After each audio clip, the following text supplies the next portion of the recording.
Now, let me set the scene for you. It's dinner time. You're at the table. You ask your kids, how was school? What was your favorite thing? Silence. Maybe a one-word mumble.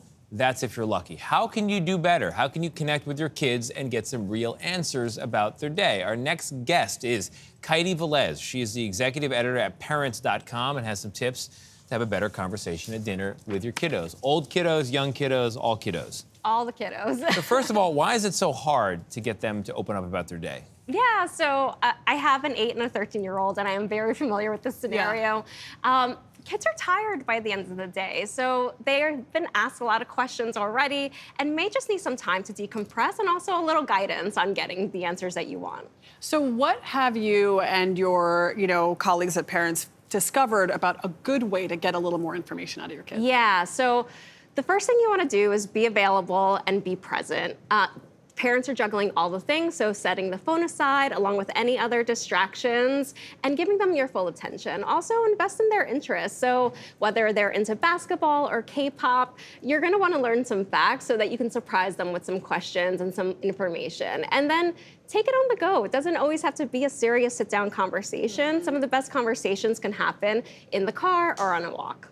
So I have a first grader now, but when he was in kindergarten, I got a great tip from the teacher to all the parents. She said, don't ask how was your day, say, what did you play with at choice time and who did you sit next to at lunch? Because then it's concrete. Right. Yes. Is that good advice? That's great advice. How was your day is really broad, so making it as specific as you can is key. Right. 2 questions we like to ask kids is, what was something funny that happened today? Right. So you set the expectation that fun things can also happen in the classroom before you dive into the serious stuff.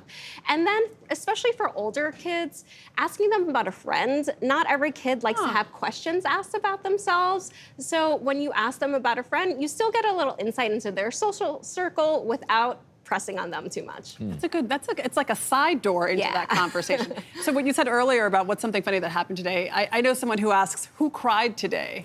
Which also will elicit an interesting story. Yes, that will definitely bring on a good story.